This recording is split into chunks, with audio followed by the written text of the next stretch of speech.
Hello and welcome. Welcome to this Quincy webinar entitled Heading Toward War, Reevaluating Taiwan's Status Quo. I'm Michael Swain, Senior Research Fellow in the East Asia Program at the Quincy Institute. My area of expertise is China, security-related topics, within which, of course, Taiwan is front and center. It's by far the most likely source of a possible security-related crisis or conflict between the United States and China. Now, this webinar will discuss the issue of the so-called status quo regarding the Taiwan issue, meaning the current state of affairs or circumstances involving Taiwan as it affects itself, the United States, China, Japan, and other countries. Now, this concept is important because it's very often mentioned by all parties concerned, and especially by the United States, in describing the causes of stability or instability over Taiwan. Specifically, American officials often assert that the US supports the existing status quo regarding Taiwan and wishes to maintain it over time as a source of stability. And many people on Taiwan also apparently support the indefinite continuation of the status quo, involving neither unification with the PRC nor formal independence for Taiwan.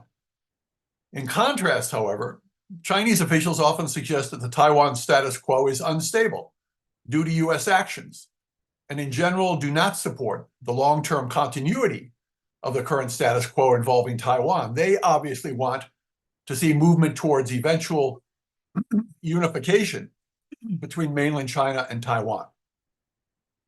Now, these differences all, of course, relate to the fundamental underlying question: is the Taiwan situation stable today? Is it moving towards crisis or conflict, or is it improving? What are the forces that are driving it in either of these three directions? To discuss these issues, we have two excellent experts with us today. Shelley Rigger is the Brown Professor of East Asian Politics at Davidson College and one of the leading experts in the United States on Taiwan. She has been a visiting researcher at National Chengchi University in Taiwan and a visiting professor at Fudan University and Shanghai Jiao Tong University in China. Shelley's written several books on Taiwan, including The Tiger Leading the Dragon, How Taiwan Propelled China's Economic Rise, and Why Taiwan Matters, Small Island Global Powerhouse. Our second guest is Paul Heer. Paul's a non-resident senior fellow for the Lester Crown Center on U.S. Foreign Policy at the Chicago Council on Global Affairs. He served for 30 years as a specialist on East Asian affairs in the U.S. intelligence community. And he served on the staff of the President's Daily Brief and as a member of the Senior Analytics Service at the Central Intelligence Agency prior to becoming the National Intelligence Officer for East Asia, a position he held from 2007 to 2015. His book, which I encourage everyone to read, along with Shelley's books, is Mr. X and the Pacific, George Kennan and American Policy in East Asia. It was published in 2018. So two really superb experts to comment on this question with somewhat different backgrounds and focus of interests, but nonetheless, both relating to this question of status quo. So in the remaining part of the hour, I'd like to discuss basically three questions. First, what exactly is the status quo over Taiwan? Is it in fact, and then secondly, is it in fact stable or eroding or improving? And then third, what needs to be done to reinforce and sustain a stable status quo regarding Taiwan over time? I hope we can cover these three questions in about the next 40 minutes or so that we can leave about 15 minutes for audience Q&A. So I will try to be somewhat of a taskmaster here and limit our time in discussing each of the three questions to about 12 to 15 minutes so that we can cover them all and get questions from the audience.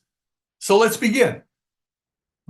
How do you define the current status quo involving the US, China, and Taiwan?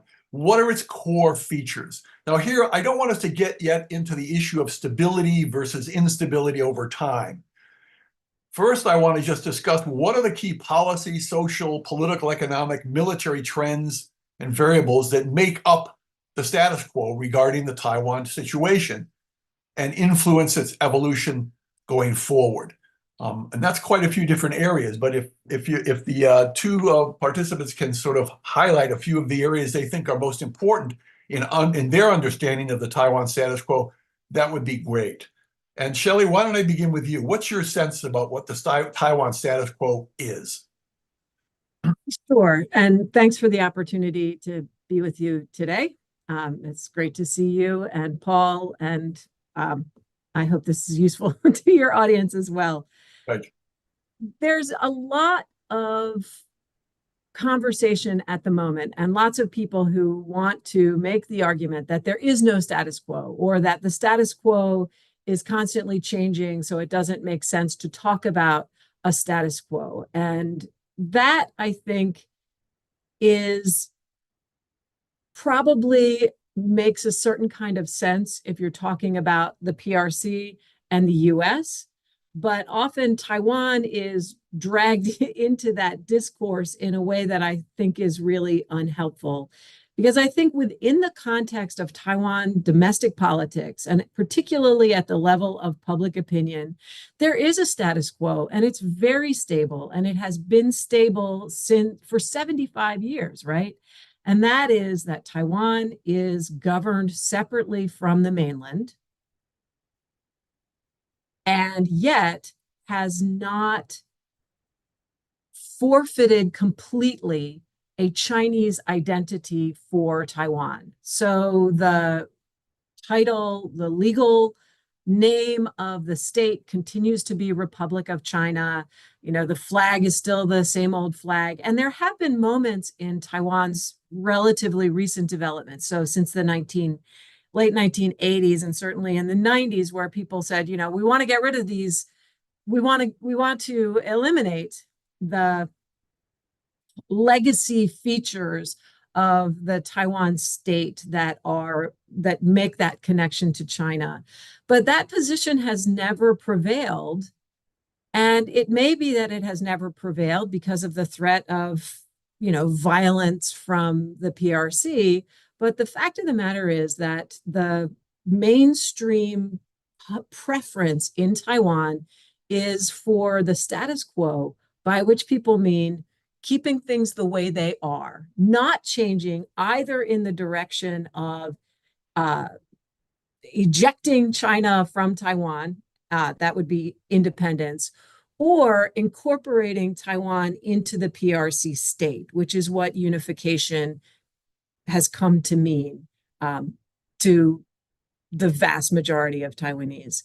So, if we look at public opinion, the most recent survey from the source that everyone looks at, the Election Studies Center at National Zhengzhou University, 61% of Taiwanese surveyed say they either want the status quo indefinitely, or they want the status quo for now and will decide later. Another 30% say, I want the status quo for now, but someday in the future, I would either want to see independence or unification. So that's 90% of people endorsing the status quo. And this idea that that's irrelevant because the status quo is meaningless or changing in the view of policymakers in the US or in mainland China, I think really overlooks something very important, which is what Taiwanese are asking for is the perpetuation of the political standoff that has been now in existence for very close to 75 years.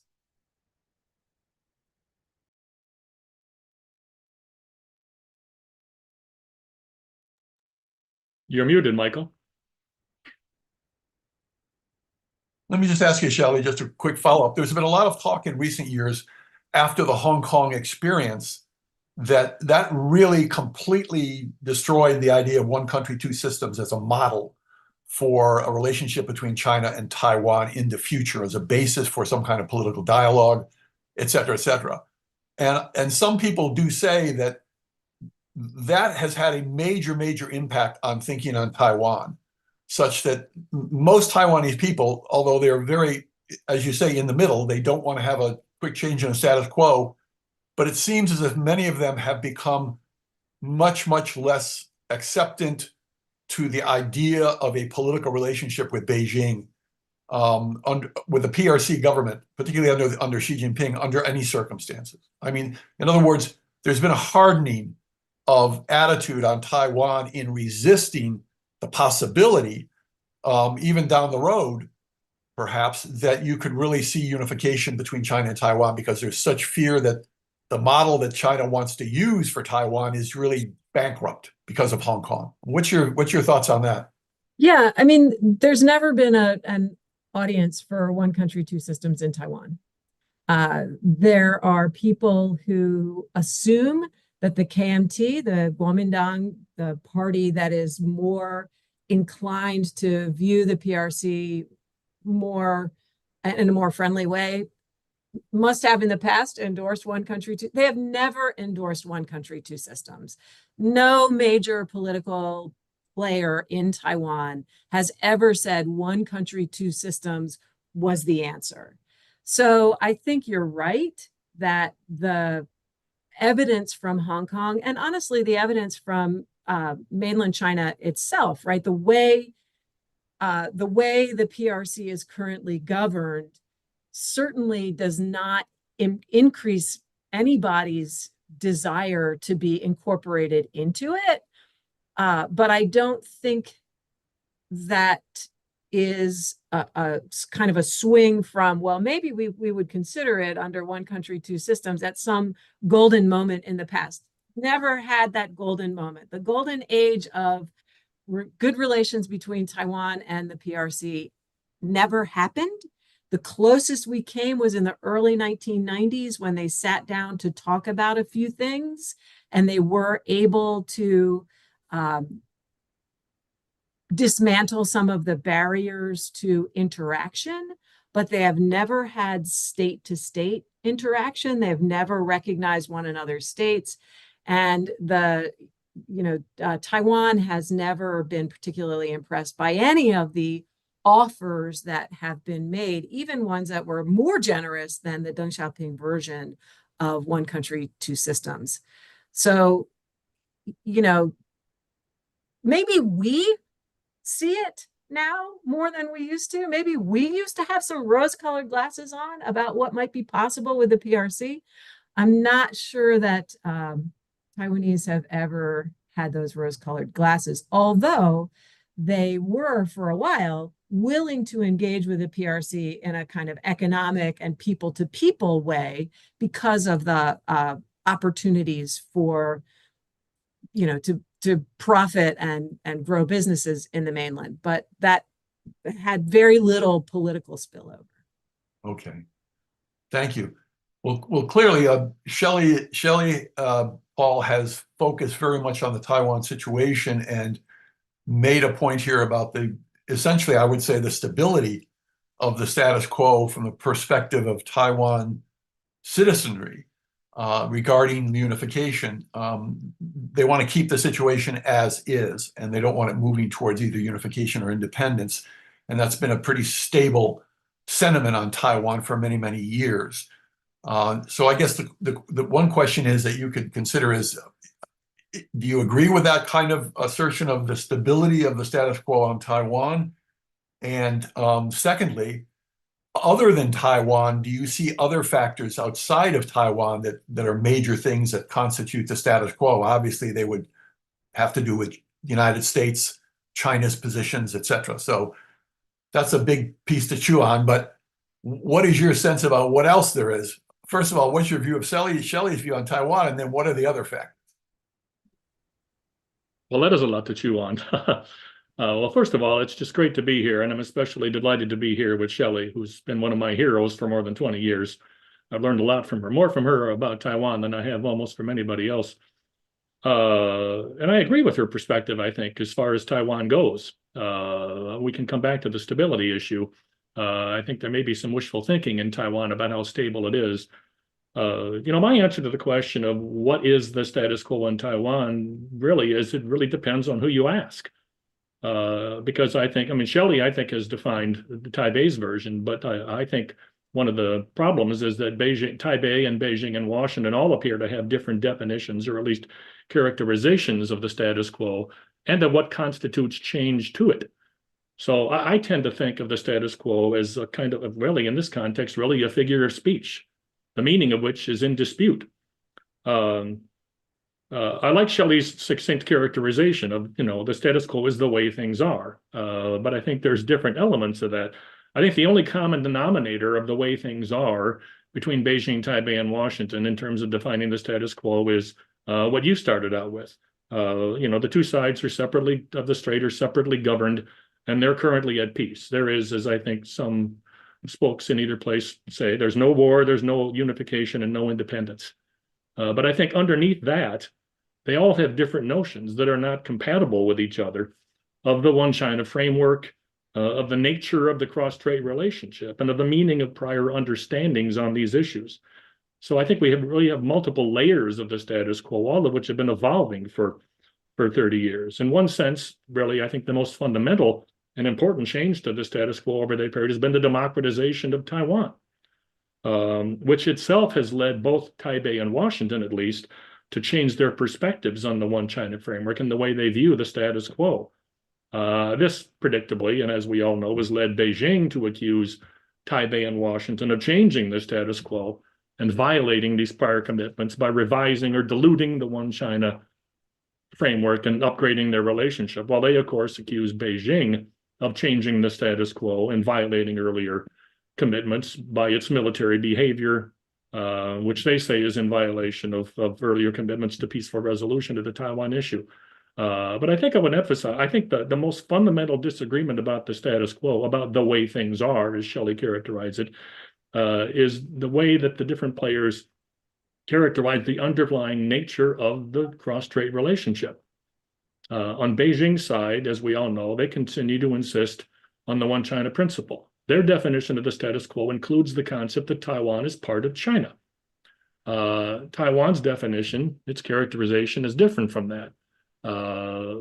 More explicitly under Lai Ching-te in particular, their definition is that Taiwan is not, and nor has it ever been, a part of China. It is a sovereign independent country. But interestingly, and I think problematically, Washington's definition falls somewhere between both of these. We do not endorse the idea that Taiwan is part of China, but we also will not say that Taiwan is not part of China. As for defining the status quo, in 2004, many China watchers are familiar with this. Then Assistant Secretary of State Jim Kelly famously said during some Hill testimony that the United States does not support independence for Taiwan or unilateral moves that would change the status quo as we define it. But he did not define it, and Washington has not defined it in the 20 years since. So I guess my bottom line is that basically there is no agreed upon understanding of what constitutes the status quo, and I think it's highly problematic and potentially dangerous, and that'll get into the stability question, when we use that term without acknowledging or confronting these diverging definitions and the latent tension that they represent. Thank you, Paul. Yeah, I tend to agree that we have here dueling status quos between Taiwan, the United States, and China. Each really has a somewhat different sense about what the status quo consists of that relates to their own interests and reflects those interests very strongly, with sharp contrasts in particular between Beijing and Washington on what constitutes the status quo. Although one could argue that despite the fact that Beijing would disagree with Washington's definition of the status quo, it nonetheless also accepts, for the time being at least, the existence by Beijing of Washington's one China policy. And it generally wants to see continued support for a basic understanding, as I see it, that was reached between Beijing and Washington at the time of normalization. And that basic understanding reflected in a range of different policies on both sides, traded on the US side, the one China policy as it's come to be known, with certain attributes, certain specific attributes within it, but that nonetheless did not oppose the idea, did not openly oppose China's position that Taiwan is part of China, but did not formally endorse it either, as you said, but nonetheless was a one China policy position.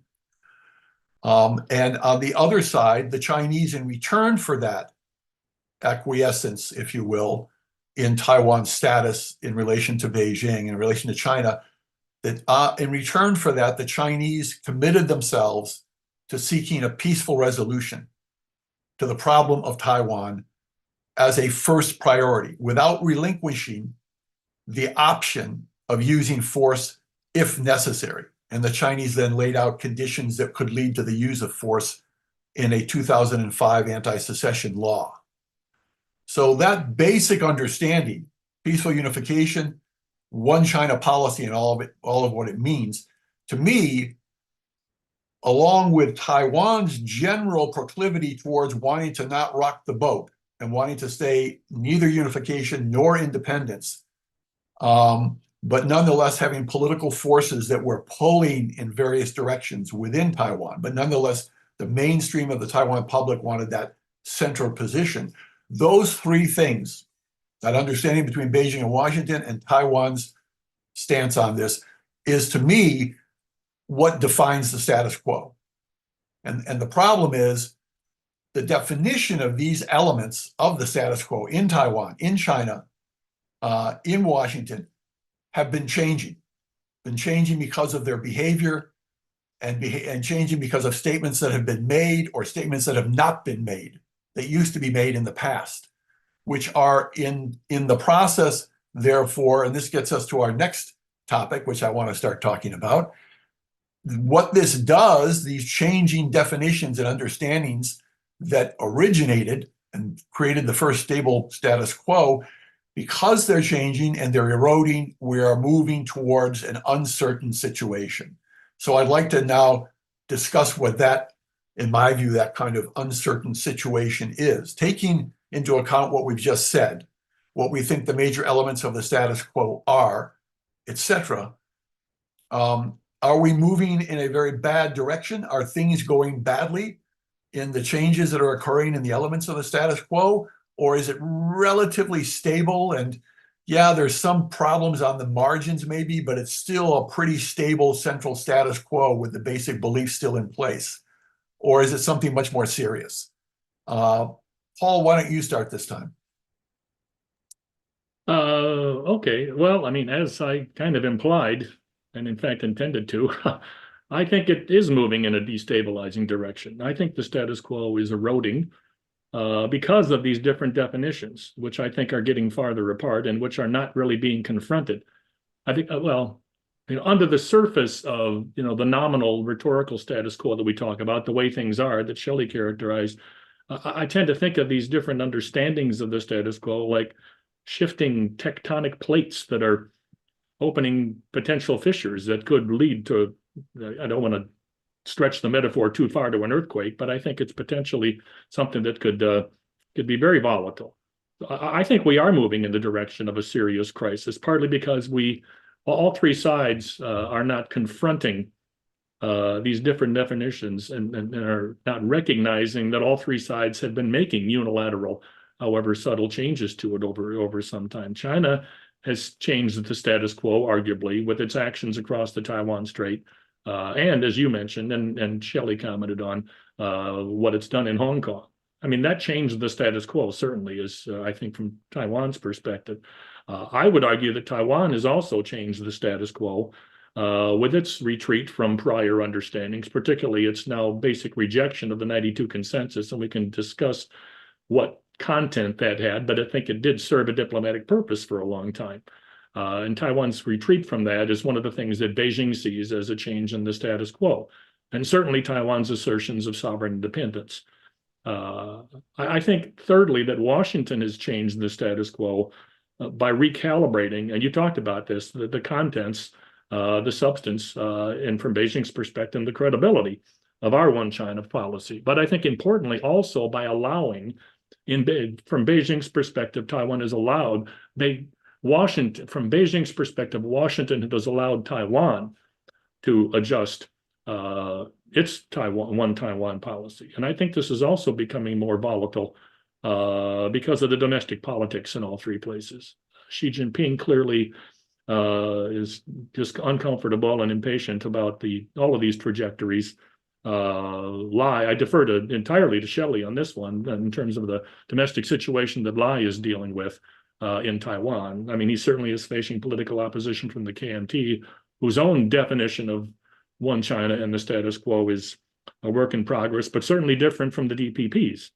And in Washington, and this is where I think it's particularly alarming from our side, the concern about the strategic challenge that China represents has fueled support for Taiwan that is hard to resist politically. And I think most importantly, there appears to be, under these circumstances, growing support in Washington, although not yet in the administration that we can tell, for at least Lai's definition of the status quo, that Taiwan is not and never has been part of China. And in addition, for the argument that Taiwan is strategically important enough that we can never allow it to fall under Chinese control, which basically makes the case, I think, for permanent separation, if not de facto or de jure independence. So I think all of this adds up to political and other strategic drivers that are really creating a potential for a crisis in the Taiwan Strait, which in my view leads me to conclude that the status quo is not stable and it's not evolving in a positive direction. Just a quick follow-up question. What would you see, Paul, as a likely path to crisis? How would you define the variables you just described as working to create a crisis? What's your biggest concern? Is it actions that the U.S. might take, the Chinese might take, Taiwan might take, all three of them? I think it's all three, but I guess the interactive dynamic here is what I find particularly disturbing. I think what could lead to a crisis is Beijing's perception of Taiwan crossing a red line that Washington allows it to cross or denies the significance of. And we can get into that in terms of, and I think that involves, and if it was one point I would emphasize, I think we need to confront the lack of the fault lines between Taiwan's definition of the status quo and Washington's definition of the status quo, because Beijing is going to hold us accountable for Taiwan's definition unless we clarify those distinctions. Right. So that would really provide a contrast to what happened in the early 2000s when Taiwan, under Chen Shui-bian, the president of Taiwan at that time, undertook certain actions that were regarded by Beijing as very provocative. And the Bush administration came in and just shut them down.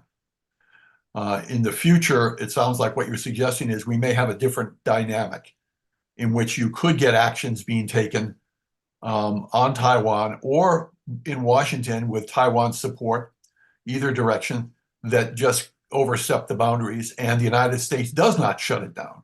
The United States, in fact, is encouraging it in some ways, perhaps. So it's really a very different situation from the early 2000s. Is that right? Yeah, I think so. Yeah, it's well, you just reiterated a different version of what I was saying. Yeah, I think that the Bush administration was prepared to acknowledge that it perceived that one of our red lines had been crossed, or was close to being crossed by Chen Shui-bian. Right. And Beijing's own estimate, and Shelley understands this well too, Beijing's interpretation of Lai's, the themes and the content of Lai's inaugural address certainly focuses a lot on what the Chinese perceive as red lines. Right. Whereas Washington has largely been silent on the content of Lai's speech, which in turn I think Beijing is interpreting as tacit endorsement of his rhetoric on these issues, and that's what I find potentially problematic. Okay, Shelley. So what's your take on all these the variables and the status quo? Are we looking at stability, erosion, improvement? What's your overall take? I think fundamentally, I am aligned with Paul that the direction of the triangular relationship is negative for cooperation and regional stability and even international peace. And I think there's Paul put forward two different ways that the US may be inadvertently, perhaps, accelerating those negative trends. One is the possibility that the US allows Taiwan to cross a red line, or that the PRC perceives that the US has allowed Taiwan to cross a red line. That is a dynamic that the US has been managing for a long time, right? The US didn't love everything that Chiang Kai-shek did. Chiang Kai-shek used to want to invade the mainland, and the US said, we're not going to help you invade the mainland. The US tried to manage Li Denghui. Li Denghui wants a two-state theory. The US says, whoa, we don't really, that doesn't sound right to us. The US managed Chen Shui-bian. The US didn't feel the need necessarily to manage Ma Ying-jeou or Tsai Ing-wen because they were both pretty carefully maintaining that kind of center line approach to cross-strait relations, really working very hard to not do any of the things which ought not to be done, nor to leave any of the things undone which ought to be done. Lai Ching-te is a different character. And I think Lai Ching-te needs to be understood both from the perspective of the sort of domestic scene within Taiwan that allows for him to emerge as the DPP presidential candidate, despite the sort of centralizing tendencies of public opinion. But he also needs to be understood very much as a creation of US behavior and US policy, and the environment that has been brewing up in Washington. And here's where I would call attention to Paul's other observation.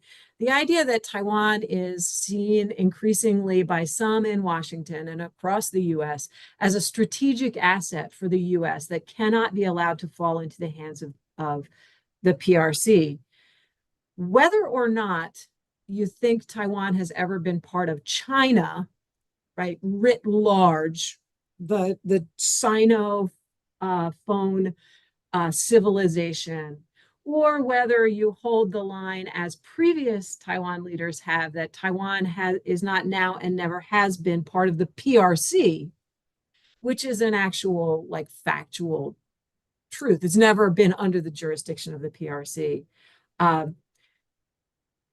The idea that the permanent separation of Taiwan from mainland China is a necessity for the preservation of US interest in the world puts us in a whole new place in which Taiwan completely disappears. Honestly, it doesn't matter what the Taiwanese are doing. The Taiwanese could elect a president in 2028 who wants unification, but if the US is determined to deny that outcome, then that outcome will be denied.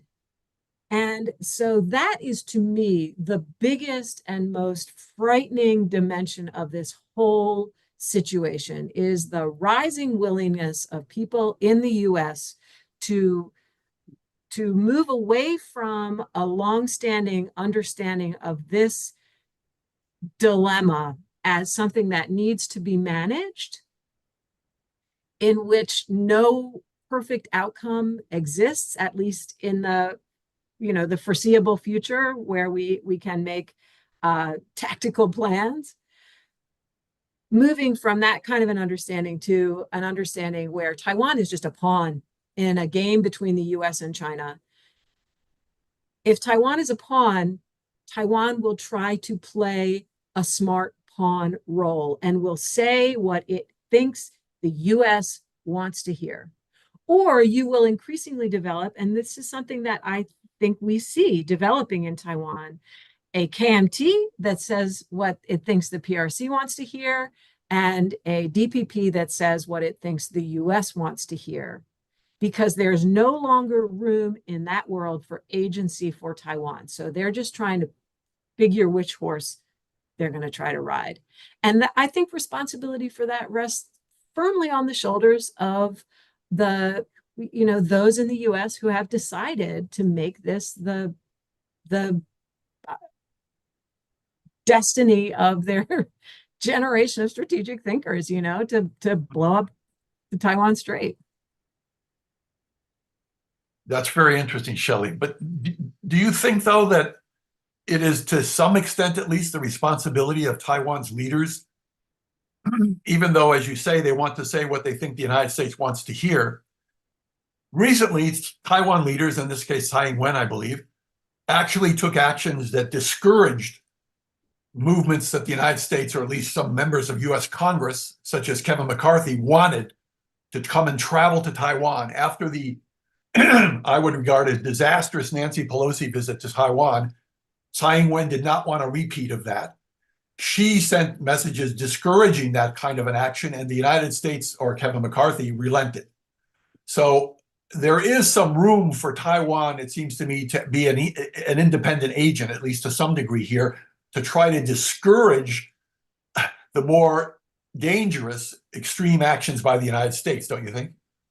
I absolutely think that. And at the same time,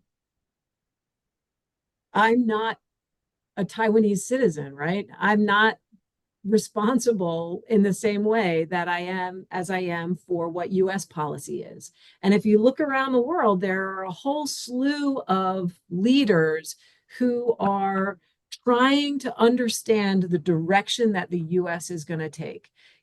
Netanyahu is waiting for the US to make a decision or to lay out a clear path. Putin is waiting for the US to have a clear path forward. Xi Jinping is interested to know what's the US going to do next. So, I think it's kind of unrealistic to imagine that leaders in middle powers and lesser powers are going to somehow, hold the line in a historical moment where everyone is focused on the emergence of new directions in US foreign policy. So yes, ideally, Lai would be as cautious as Tsai, but also American politicians would be even more cautious because it's someone else's country that we're putting on the line here. Right. Okay, thanks. Paul, do you have any comments on this and anything further to add about what you think is driving us toward a more negative direction? I tend to go ahead.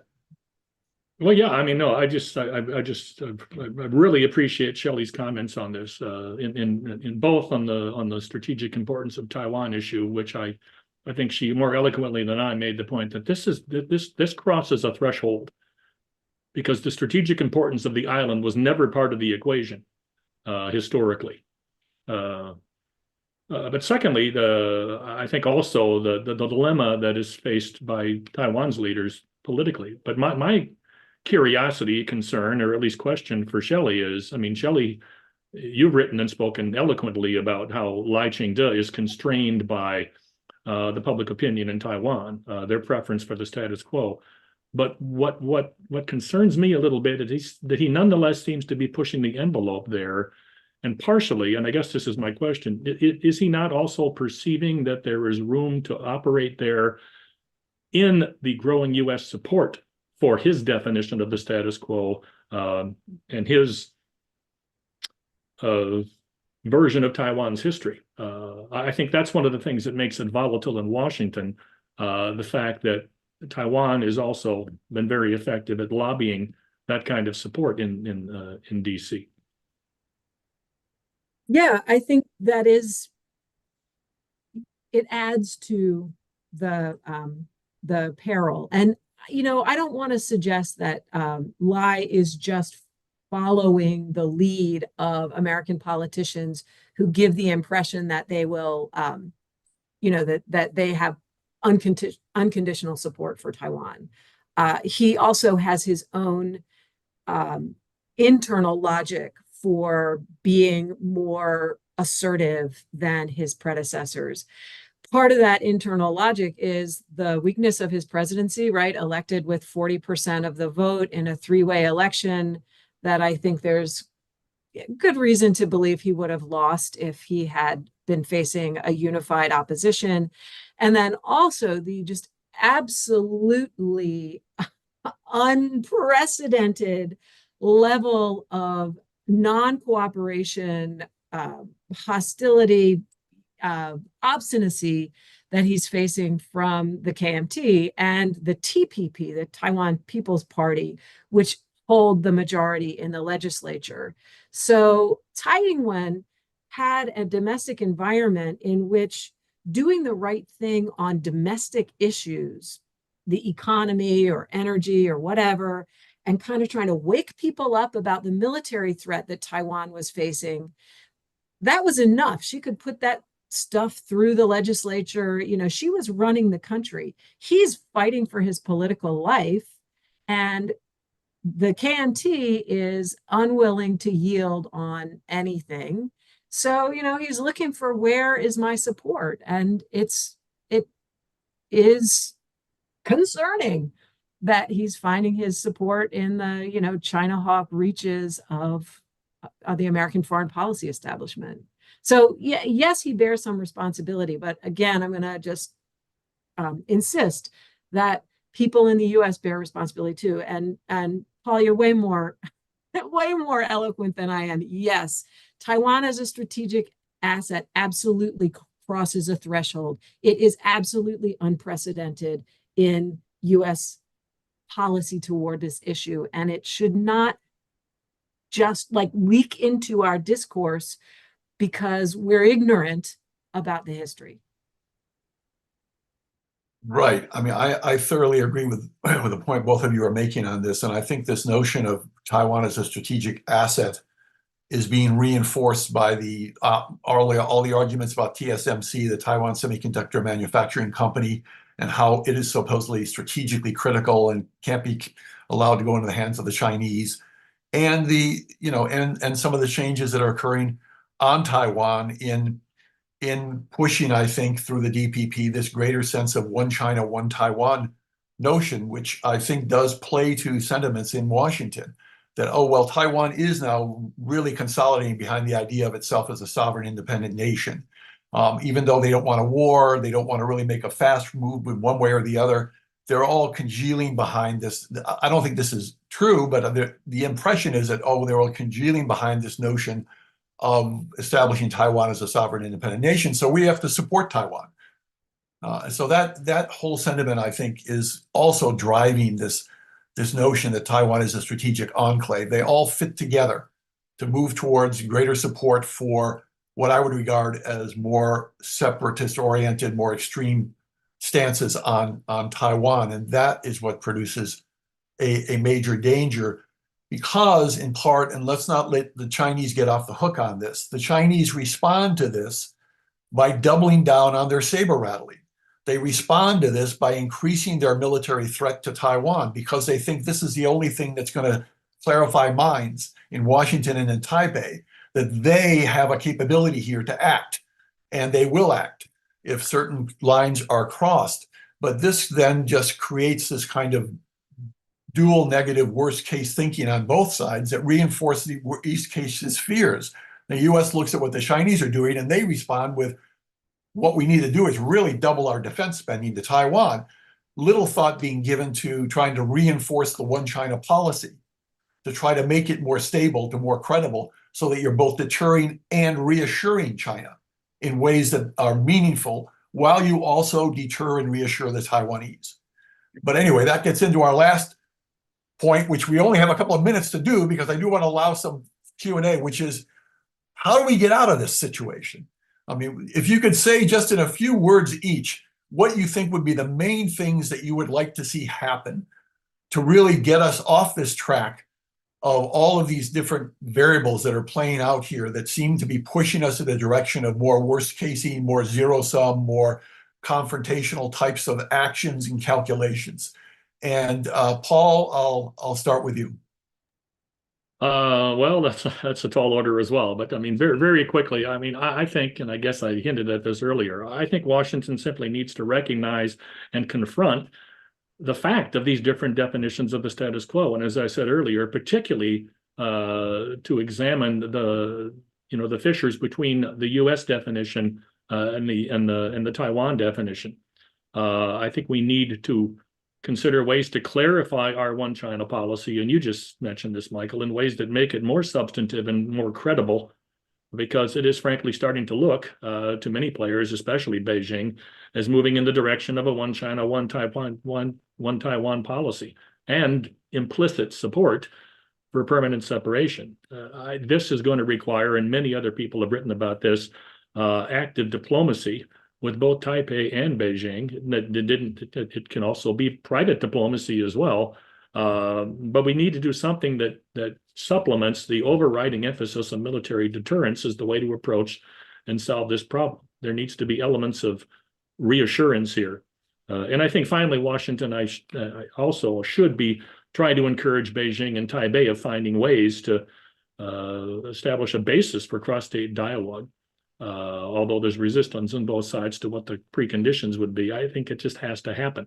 Diplomacy between us and Taipei and us and Beijing, and between Taipei and Beijing, including some effort to kind of reestablish the stability of the one China framework and some common understanding of what that means.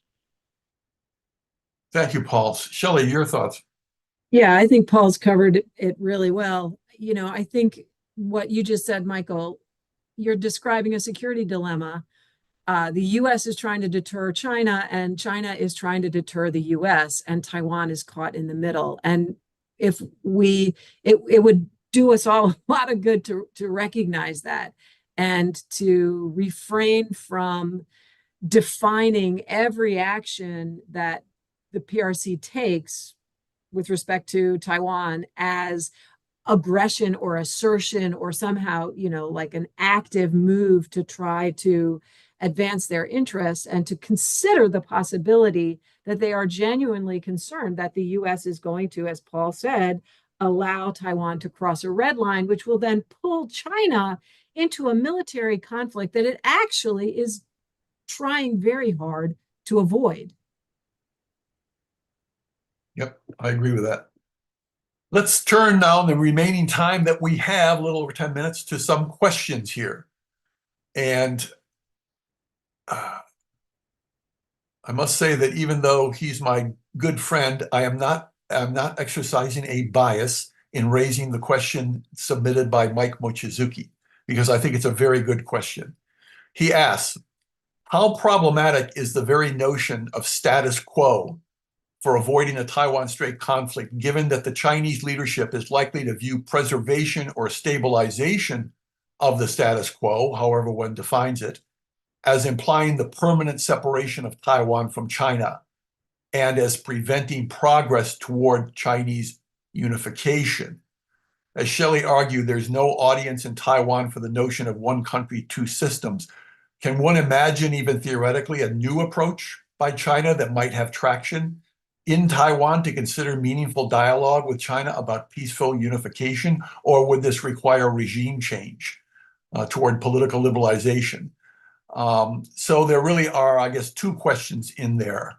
One is the idea of the very notion of the status quo itself. Does this really not apply to the Chinese? I mean, the Chinese do not support the status quo. They think talking about preserving the status quo is really another name for avoiding eventual unification. What do you think? Either Shelley or Paul. Well, I think Mike makes a good point. The status quo is separation. and sustaining it would mean sustaining separation. So I think that's part of the dilemma. Right. I think the second part of Mike's question is apt as well. The idea that is there somewhat I was part of a conversation on this question earlier last week.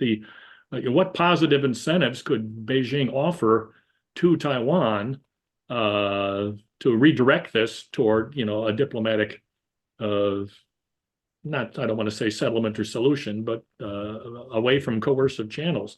And I think the problem is,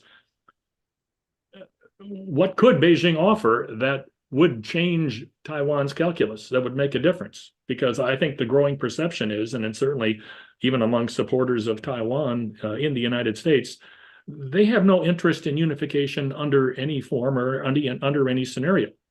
So and that certainly seems to be one of the voices that's emerging in Taipei. So is it possible?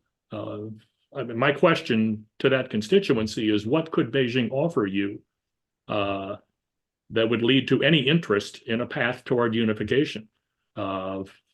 Basically, I think Mike is right. He's identified this underlying dilemma that permanent separation will be the permanence of the status quo. Yeah, that it isn't. I don't want to sound like Pollyanna at all. And I don't think this is plausible in the world that we live in right now. But China has much larger and longer existence than the People's Republic of China under the leadership of the Communist Party with Xi Jinping at the core, right? That's the PRC's identity today. And for the PRC, that is what China is. But that is not what China has always been. And that is not what China need always be. So back in the 90s and the 2000s, people did all kinds of research on different forms of confederation, how states can share an identity which is meaningful in a sort of cultural or national sense without necessarily being entirely politically subject to one another. And I think we got to recognize that what the PRC wants is they want to control Taiwan completely in the way that they control Xinjiang or Hubei. And that's the piece that Taiwanese are resisting. But the idea that,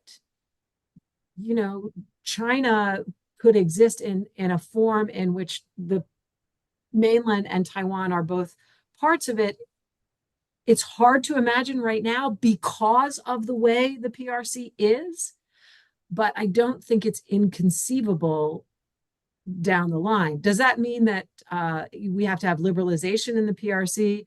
Not necessarily. I mean, I think what you have to have is a willingness to accept a looser framework than is currently what the PRC can live with. And what's ironic about this is that the US is absolutely important here, right? That part of why the PRC needs to control Taiwan is that they suspect that the US views Taiwan as a strategic asset that it will use against China. And so the more relaxed they become, the higher the risk they face. Actually, if I could just add, I mean, I agree with Shelley. I think it is conceivable that there could be some form of unification. I also agree that one of the obstacles to that is the way the PRC is now.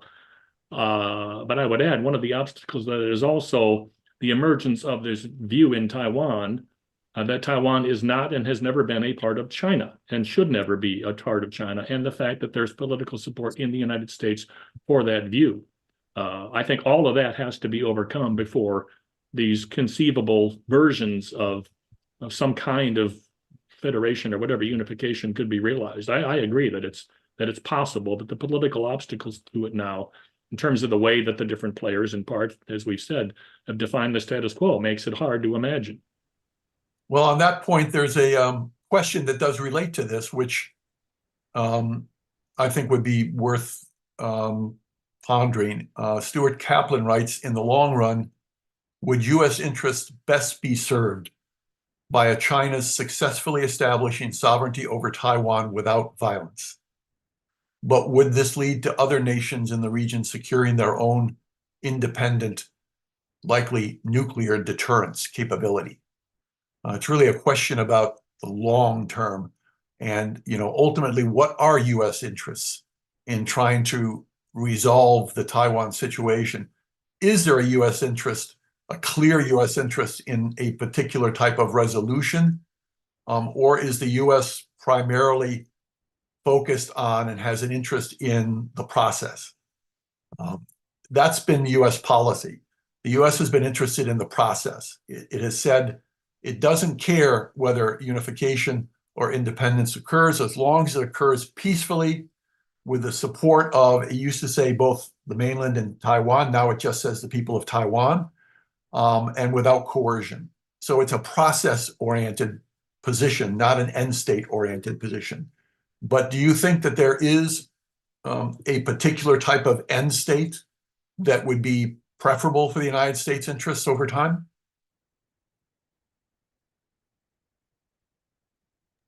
Either? Shelley, what do you think? I mean, Germany worked out, right? The US, the end state and the unification of East and West Germany has been of great benefit to the entire world. I would say even to Russia, the stabilizing effect.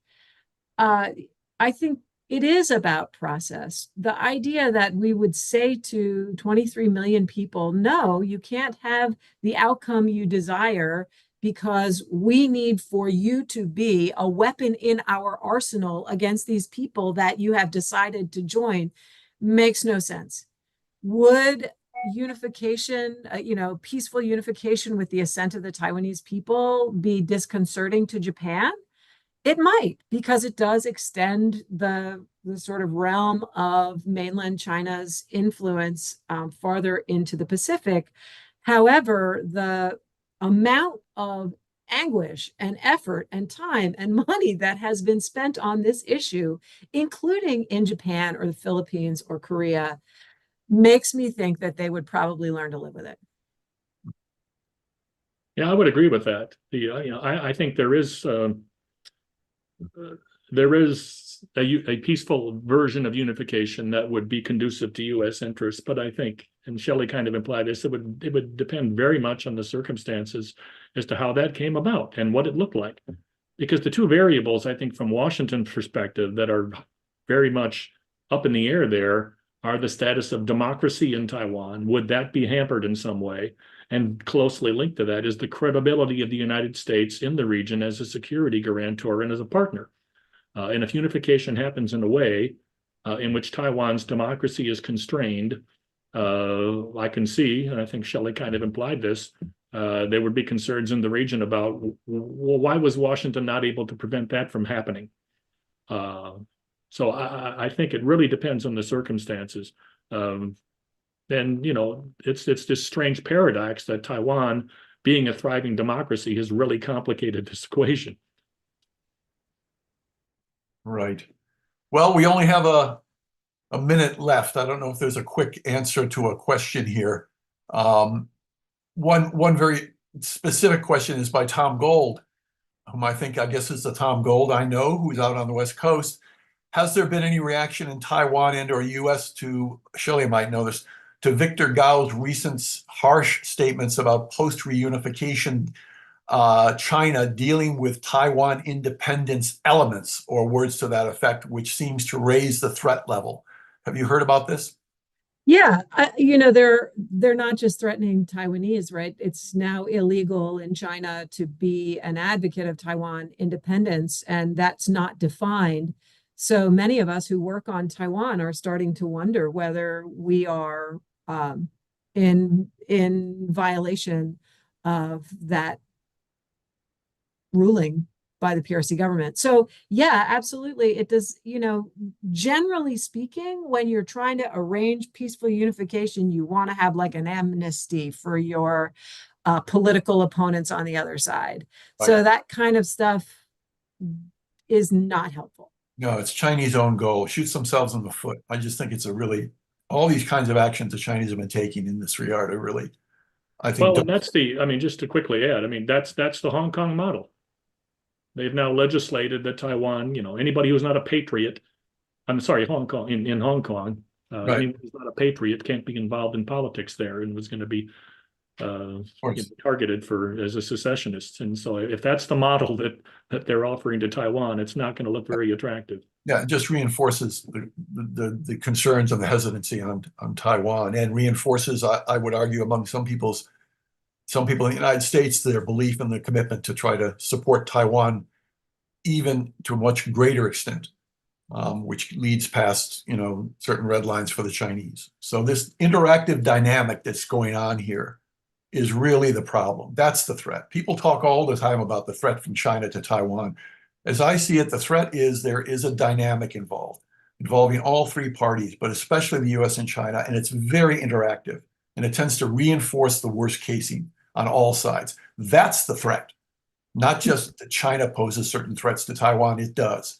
But the fundamental threat, the larger threat, is the way we're interacting and dealing with this problem. And that I would like to see people recognize. No government recognizes it. China points its finger at the US points its finger at China. You're the source, you change, things will get better.